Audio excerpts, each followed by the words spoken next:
Well, hi, Paula. Thanks for Patty. visiting with us today. Appreciate the opportunity. Wanted to talk a little bit about thinking into results. I know Kelly said you're a big thinker and a doer. How did that evolve during thinking into results? What were you studying? Maybe how were you studying? And did you feel yourself evolving? Talk to us a little bit about that. Yeah, no, fair question. And I think at the time, I wasn't inspired to evolve. I didn't see the need to evolve until I started practicing thinking into results.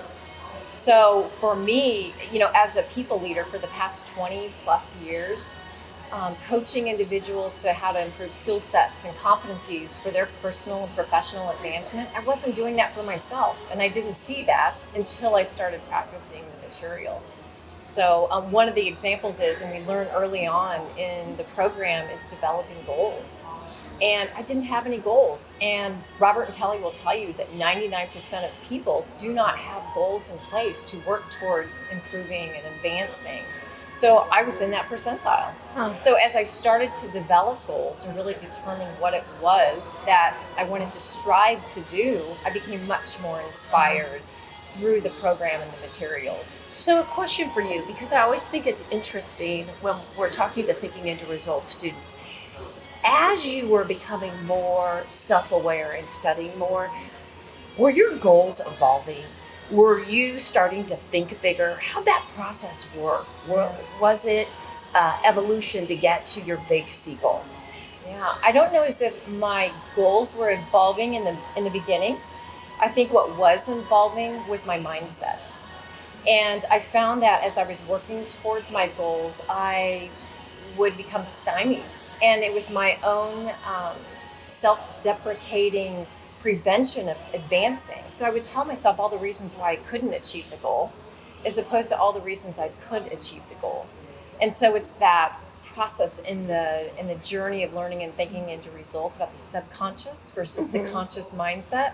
So I quickly realized that I was telling myself I couldn't more than telling myself I could.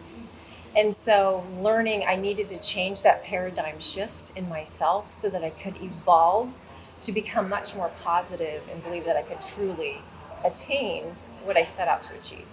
That's great. So another question for you. Obviously, you've had great success in your career and your leadership skills are outstanding.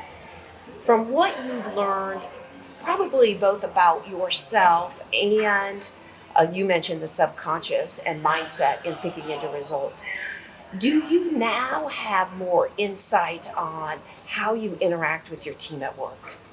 Yeah, great question. I think I try to instill inspiration in them and getting them to see themselves for all that they have, that they can offer. And, oftentimes we tell ourselves that we can't do something, right? Through that subconscious portion of our mind. And we have that terror barrier or that fear, and we don't know how to break through that fear. So by coaching others through what scares you the most, how do you overcome that fear? And until you do, you cannot advance. There's a direct correlation that Robert and Kelly teach us that fear and change, there's a direct correlation. So until you strive to overcome that fear, conquer what scares you the most, until we do that, we really can't advance towards achieving our goal. And that's really one of the things I've learned thinking into results and how I try to inspire that in others to really go after what you're afraid of. Oh, that's awesome. Well, I can see why Kelly called you a big thinker. So thank you so much. Thank you, Patty.